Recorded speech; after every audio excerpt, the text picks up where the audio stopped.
Hello बच्चों, ये lecture number 17 का पार्ट 2 वीडियो है बच्चों। और आज के वीडियो में हम कैसे नंबर लाइन में या रियल लाइन को उसमें रैशनल नंबर को कैसे एक्सप्रेस करते हैं, ठीक है, कैसे रिप्रेजेंट करते हैं, कैसे रिप्रेजेंट करने का तरीका कैसे कैसे नंबर लाइन में हम लोग लोकेशन पता करते हैं, ठीक है, रैशनल नंबर का पॉजिटिव रैशनल नंबर और नेगेटिव रैशनल नंबर दोनों का, ठीक है। तो ये आज जो क्वेश्चन मैं करवाऊंगा वो टाइप 2 प्रॉब्लम बच्चों। प्लीज मेरा लेक्चर नंबर 17 का पार्ट 1 वीडियो देखें क्योंकि उसमें मेरा टाइप 1 टाइप का प्रॉब्लम है, ठीक है, टाइप 1, और ये मेरा टाइप 2 प्रॉब्लम्स है, ठीक है। और उससे पहले मैं एक चीज और बता देता हूँ कि इसके जो मेरे पिछले लेक्चर देखे हैं, लेक्चर नंबर 17 का पार्ट 1 वीडियो, उसमें मैंने एक चीज आपको बताया था जो कि मैं कह रहा था कि वो क्लास 8 का चीज है। किसका है? क्लास 8 का चीज है, जिसमें मैं आपको ग्राफ का अंडरस्टैंडिंग के बारे में बता रहा था कि मैं इस पॉइंट को ओरिजिन ट्रीट कर रहा था। क्या ट्रीट कर रहा था? ओरिजिन। हम इसको ओरिजिन ट्रीट कर रहे थे। ये जो O पॉइंट है इसको हम ओरिजिन ट्रीट कर रहे थे। और हम ये भी आपको बताए थे कि ये साइड जो होता है हमारा एक्स एक्सिस होता है और ये साइड हमारा जो होता है वो एक्स डैश एक्सिस होता है ना। और एक्चुअल में हम आपको थोड़ा सा इस साइड से आपको लाइन ऐसे करके दिखाए थे जो कि वाई एक्सिस ऐसे करके लाइन नीचे थे ऊपर, लेकिन वो जो ले रहा था मैं, मेरा जो कहने का तरीका था वो हम यहां से ले रहे थे, ठीक है। एक्चुअली मैं यही कहना चाह रहा था, मैं ये आपको बताना चाह रहा था कि मैं ओरिजिन से ले रहा था। ये हमारा वाई एक्सिस होता है और इसके नीचे हमारा वाई डैश एक्सिस होता है, ठीक है। और ये जो पॉइंट है बीच में ओरिजिन होता है और इसका कोऑर्डिनेट होता है 0,0 बच्चों, लेकिन वो आपको अभी जानने की जरूरत नहीं है। जब आप क्लास 8 में चल जाओगे बच्चों तो उसमें आपको ग्राफ प्लॉटिंग के बारे में बताया जाएगा, ठीक है। तो एक्चुअली में हम लोग का generally use Y axis, Y और वाई डैश का यूज होता नहीं है जनरली। और ये हमारे जो ओवाई और ओवाई डैश ये एक्सिस, ओ एक्स डैश ओ एक्स, चार एक्सिस है इसके, है ना, ओवाई, ओ एक्स डैश, ओवाई डैश और ओ एक्स, ठीक है। तो यही मैं आपको कहना चाह रहा था बच्चों एक्चुअली में इसके पिछले वीडियो में, ठीक है। तो चलो आज जो हमारा टॉपिक है उसको स्टार्ट करते हैं।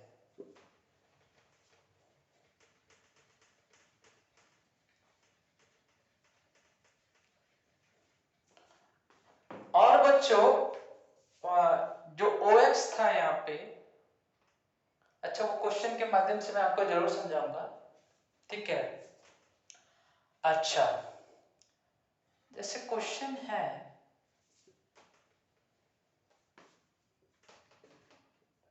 रिप्रेजेंट 13/4 एंड -13/4, ठीक है, -13/4 on a number line, ठीक है।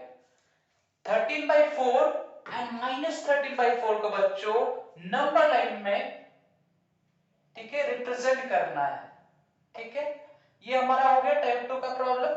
चलिए देखिए, पहले इस तरह के जब क्वेश्चंस हम लोग देखते हैं तो हमारे दिमाग में क्या आना चाहिए पहले कि 13/4 और -13/4, पहले आप इसको भूल जाइए, ये हमारा नेगेटिव रैशनल नंबर है ना।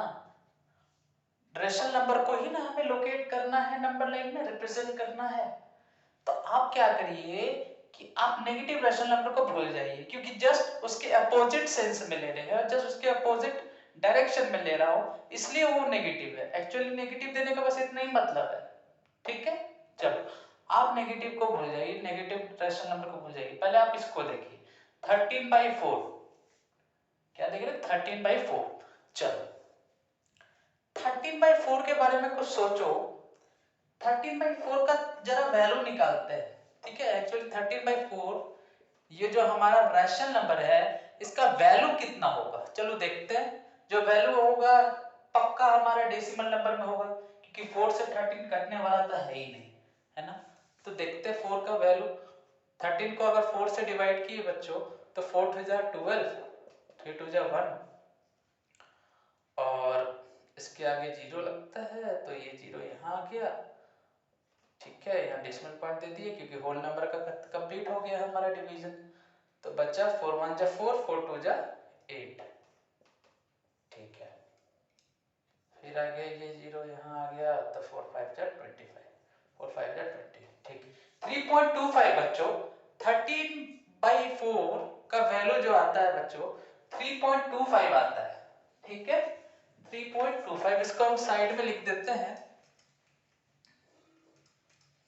कि हमारा 13/4 का वैल्यू कितना था 3.25, ठीक ठीक।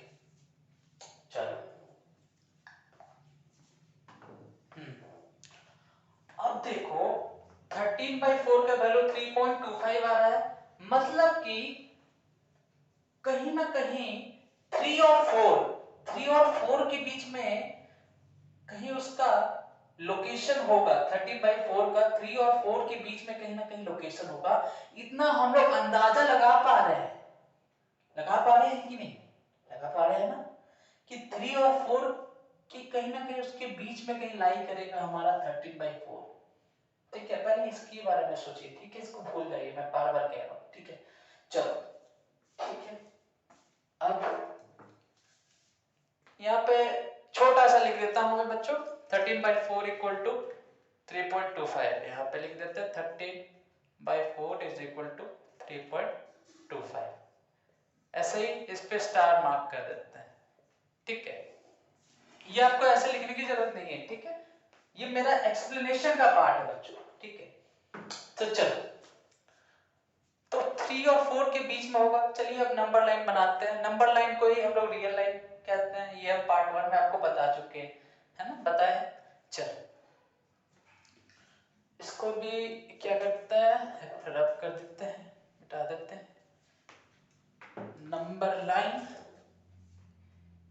ये हमारा बना नंबर लाइन। प्लीज आप लोग स्केल से लाइन लीजिएगा बच्चों, ठीक है।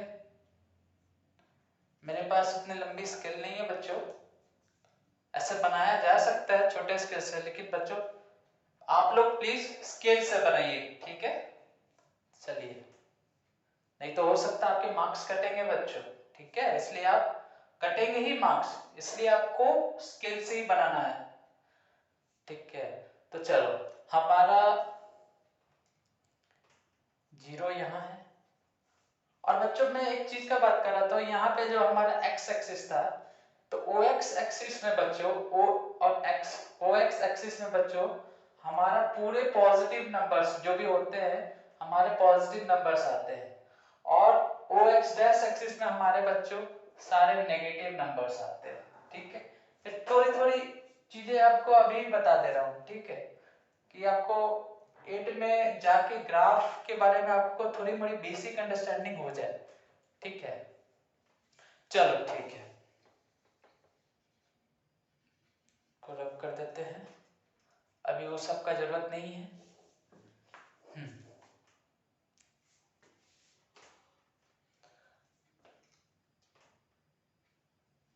3.25 आ रहा है ना, मतलब 3 और 4 के बीच में, तो 1 2 3, और इसको थोड़ा और एक्सटेंड करते हैं, थोड़ा और 4, ठीक है। सेम यहाँ सेम इसका कॉपी इधर भी करेंगे, लेकिन नेगेटिव में करेंगे क्योंकि डायरेक्शन अपोजिट है। ओके लेफ्ट साइड है ना, जस्ट उसके अपोजिट डायरेक्शन में होने के कारण कॉपी सेम होगा, लेकिन अपोजिट डायरेक्शन होने के कारण हम लोग नेगेटिव साइन देंगे, ठीक है। -1 -2 -3 और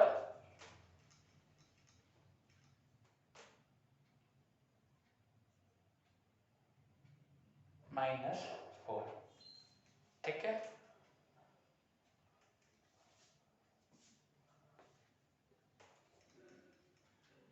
ज्यादा गैप हो गया, इधर कर देते हैं। ठीक, और आपकी जो यूनिट लेंथ होना चाहिए, क्या मैंने कहा, जो गैपिंग होना चाहिए बच्चों वो 1 यूनिट का होना चाहिए। 1 और 0 का डिफरेंस 1 होना चाहिए, 2 और 1 का डिफरेंस, और आपकी गैपिंग इक्वल होनी चाहिए बच्चों। ठीक है, इसकी गैप, इसकी गैप, इसकी गैप, इसकी गैप, इसकी गैप, इसकी गैप, इसकी गैप, इसकी गैप, सबकी जो गैपिंग है बच्चों वो इक्वल होनी चाहिए।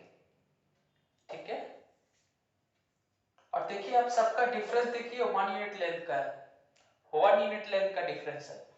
-3 -4 का देखिए, -2 -3 का देखिए, देख लीजिए -2 और -3 का, -2 + 3 होगा, दैट इज इक्वल टू 1। मतलब 1 यूनिट लेंथ का गैपिंग है सबके बीच में, अब देख लीजिए। ठीक है, चलो, तो ये गैपिंग आपका मेंटेन रहना चाहिए। ठीक है, गैपिंग कम ज्यादा नहीं होना चाहिए। चलो, इतना समझ में आ गया। अब हमें क्या करना है, 3.25 को रिप्रेजेंट करना है। ठीक है, तो 3 हमारा यहाँ है, 4 हमारा यहाँ है, कहीं ना कहीं इसके बीच में होगा। ठीक है, ठीक है, एक चीज और आपको बता दे, 13/4 को अगर हम आपको कहे कि मिक्स फ्रैक्शन में लिखने, किसमें, मिक्स फ्रैक्शन में। ठीक है, तो 13/4, 13 को 4 से डिवाइड कर रहे हैं, 13/4 का मतलब वही होता है 13 को 4 से डिवाइड करना है, तो 4 3 जा 12। ठीक है, तो 3 हमारा जो है यहाँ आ गया, 1 जो हमारा रिमाइंडर है वो न्यूमरेटर बन जाता है, और 4 हमारा जो डिवाइजर है वो हमारा क्या बन जाता है, डिनोमिनेटर। इसको हम इस फॉर्म में लिख सकते हैं, बिल्कुल लिख सकते हैं। ये इम्प्रॉपर फ्रैक्शन है ना, आप लोग सीखे थे ना, मैंने आपको समझाया था ना कि इम्प्रॉपर फ्रैक्शन को कैसे मिक्स फ्रैक्शन में कन्वर्ट करते हैं, बताया था ना, तो मैंने आपको समझाया था। ठीक है, तो 13/4 इज इक्वल टू 3 होल 1/4, और 3 होल 1/4 हमारा मिक्स फ्रैक्शन बन गया। और जब मिक्स फ्रैक्शन होता था, किसका सम होता था, किसका सम होता था, नेचुरल नंबर और प्रॉपर फ्रैक्शन का सम होता था, है ना। तो 3 हमारा नेचुरल नंबर है, प्लस 1/4 हमारा क्या है, 1/4 हमारा क्या है, प्रॉपर फ्रैक्शन है। तो 3 होल 1/4 को 3 + 1/4 लिख सकते हैं, बिल्कुल लिख सकते हैं। चलो, ये कहने का भी, ये दिखाने का मेरे पास एक इंटेंशन है बच्चों। ठीक है, आपको ये छोटे छोटे डिजिट्स विजिबल है क्या, थोड़ा सा मैं बड़े लिख देता हूं। ठीक है,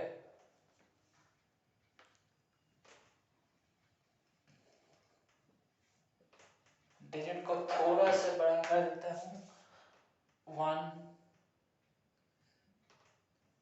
2 3 4, -1 -2 -3 -4, और ये हमारा 0 है। ठीक है, ये हमारा 0 है। ठीक है, ये हमारा 0 है।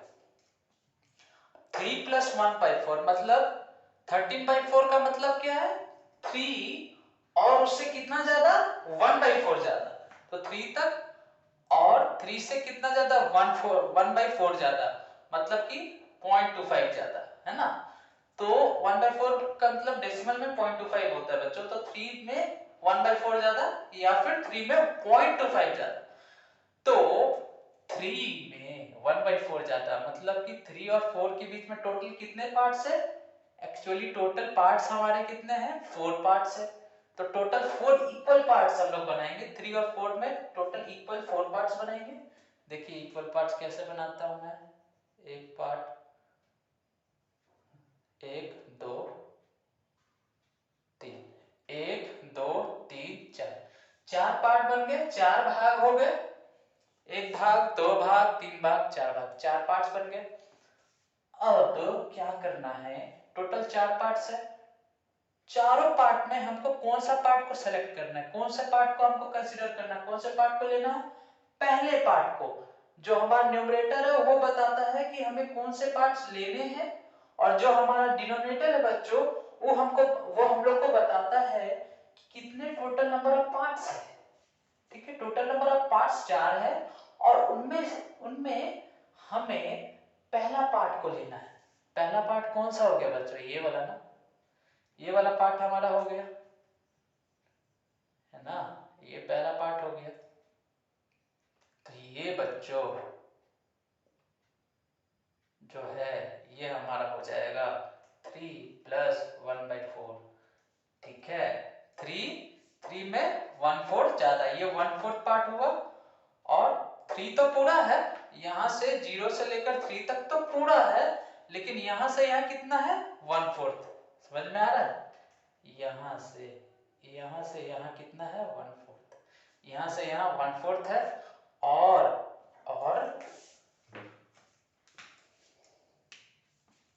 बच्चों यहां से यहां कितना है? 3। यहां सॉरी, यहां से यहां तक पूरा 3 है, और इतना जो है थोड़ा सा एरिया, थोड़ा सा जो लाइन है, थोड़ा सा जो लाइन सेगमेंट कहो, थोड़ा सा जो कि लाइन सेगमेंट है उसका कितना है? उसका वैल्यू कितना? 1/4 है। तो ये टोटल अगर मैं कहूं 0 से लेकर यहां तक, तो वो टोटल जो हो जाएगा वो हमारा 3 + 1/4 हो जाएगा, यानी कि 13/4 हो जाएगा। ठीक है, चलो, तो ये हमारा 3 + 1/4, और 3 + 1/4 यानी कि 13/4। ठीक है, अब इसको मैं मिटा दूं, छोड़ो रहने देता हूं। ठीक है, छोड़ो, रब कर देते, नहीं तो थोड़ा घिचपिच हो जाएगा। इसको रब कर दिए,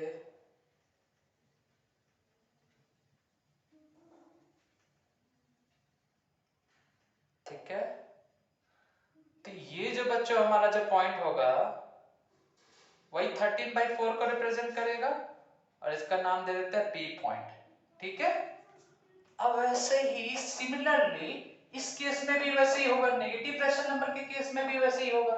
ठीक है, -13/4 है ना, तो -13/4 को रिप्रेजेंट करना है इस साइड, तो -13/4 को बच्चों पहले बताओ, 13/4 को 3 होल 1/4 लिख सकते हैं, 3 होल 1/4 लिख सकते हैं, माइनस आके लगा दो ना, क्या दिक्कत है? ठीक है, इसको ऐसे डाल दो ब्रैकेट में, माइनस बाहर है, ब्रैकेट के अंदर पॉजिटिव नंबर है। ठीक है, 3 होल 1/4 को 3 + 1/4 हम लोग लिख सकते हैं। ठीक है, माइनस बाहर है और 3 होल 1/4 हमारा ब्रैकेट में है, पूरा सेफली है, नेगेटिव उसके बाहर है, ब्रैकेट के बाहर है। ठीक है, तो उसको इस फॉर्म 3 होल 1/4 को 3 + 1/4 लिख सकते हैं, और माइनस हमारा बाहर है। ठीक है, तो इस तरह से लिख सकते हैं। अब इसी को हम यहाँ पे रिप्रेजेंट करते हैं। ठीक है,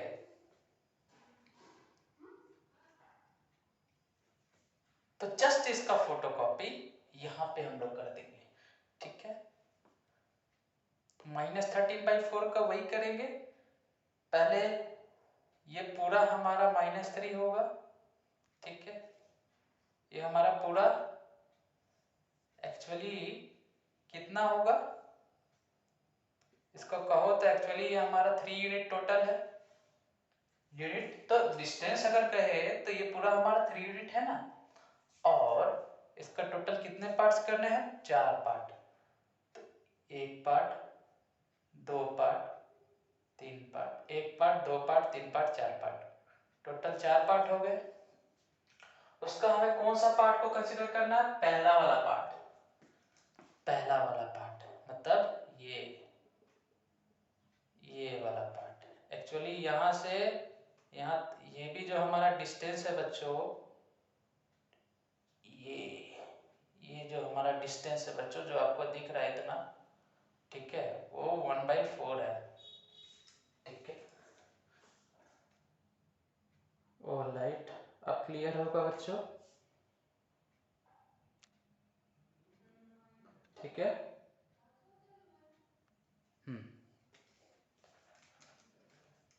तो बच्चों इतना जो हमारा डिस्टेंस है ये हमारा 1/4 है एक्चुअली में, ठीक है।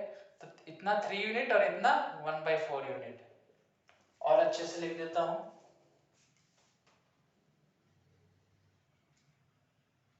इतना 3 यूनिट और इतना 1/4 यूनिट। तो 3 यूनिट प्लस यहां तक 3 यूनिट, यहां से लेकर यहां तक 3 यूनिट होगा, कुछ भी 3 यूनिट डिस्टेंस मान लो 3 यूनिट, और इसके बाद का कुछ 1/4 यूनिट हुआ, मतलब टोटल कितना यूनिट हुआ 3 प्लस 1/4 यूनिट, यानी कि 13/4 यूनिट, ठीक है। एक्चुअली यूनिट हटा दो क्योंकि क्वेश्चन में यूनिट नहीं है, ठीक है। एक्चुअली मैं डिस्टेंस कंसीडर किया, ठीक है, लेकिन हम उस साइड जा रहे हैं, अपोजिट डायरेक्शन में जा रहे हैं। अपोजिट डायरेक्शन में जाने के कारण ये हमारा जो होगा बच्चों -13/4 को इंडिकेट करेगा, और ये हमारा -13/4 को रिप्रेजेंट कर रहा है, ये जो है। और इस पॉइंट को हम P Q से रिप्रेजेंट करते हैं, ठीक है, Q से। इसे मिटा देते हैं, ये भी मिटा देते हैं,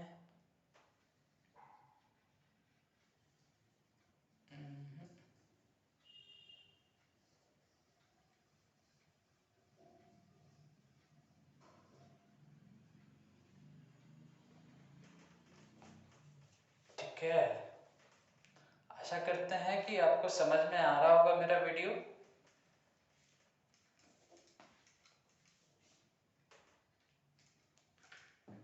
अच्छा बच्चों, यहाँ पे ध्यान दो कि ये हमारा Q से रिप्रेजेंट कर रहा है, ठीक है। Q हमें रिप्रेजेंट कर रहा है -13/4।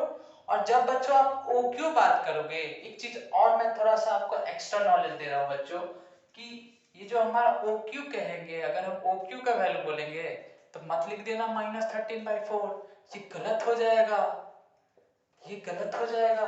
OQ हमारा -13/4 नहीं हो सकता बच्चों, क्योंकि जब हम डिस्टेंस कंसीडर कर रहे हैं बच्चों, तो डिस्टेंस कैसे नेगेटिव हो सकता है, खुद सोचो। डिस्टेंस कभी नेगेटिव हो सकता है क्या? डिस्टेंस हम जो भी चलेंगे वो तो पॉजिटिवली चलते हैं ना, तो पॉजिटिव उसका तो उसका जो वैल्यू जो होता है वो पॉजिटिव आता है, ठीक है। तो ऐसे कंफ्यूज मत होना, माइनस का, माइनस इज जस्ट गिविंग, बस माइनस का इंडिकेशन ये है कि वो बस ऑपोजिट डायरेक्शन शो कर रहा है, ठीक है। चलो, OQ हमारा क्या होगा, -13/4। OQ का डिस्टेंस अगर पूछे तो OQ हमारा डिस्टेंस 13/4 होगा। OQ की वैल्यू हमारा 13/4, डिस्टेंस होगा तो कुछ यूनिट होगा, ठीक है। वैसे OP अगर बोले तो OP का भी 13/4 होगा, OP भी 13/4 होगा, ठीक है। एक्चुअली Q जो है हमारा -13/4 रिप्रेजेंट कर रहा है, माइनस इसलिए क्योंकि अपोजिट में, ठीक है। चलो, अब थोड़ा सा इसको नेमिंग कर देते हैं, ठीक है। इसको नेमिंग कर देते हैं A, इसको कर दिए B, इसको कर दिए C, ठीक है। और अब चाहे इसको कर देते हैं, ये मेन मेन चीज है, सबको नेमिंग कर देते हैं।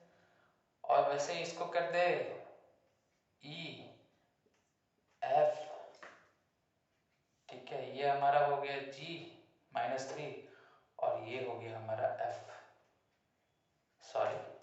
सॉरी EFGH, ठीक है। ऐसा मत समझना भैया भूल गए हैं, सर भूल गए हैं, ठीक है। ये सब कैसे भूल जाएंगे हमारा अल्फाबेट, ठीक है। तो EFGH और ABCD, तो ऐसे लिख देना यहाँ पे कि P रिप्रेजेंट कर रहा है, P रिप्रेजेंट्स, क्या रिप्रेजेंट कर रहा है 13/4, और Q क्या रिप्रेजेंट कर रहा है, Q रिप्रेजेंट्स -13/4, ठीक है। P रिप्रेजेंट करता है 13/4 को, और Q रिप्रेजेंट कर रहा है -13/4 को। तो बच्चों, आशा करते हैं कि आपको मेरे वीडियो समझ में आए होंगे, और आज के लिए इतने ही बच्चों, थैंक यू।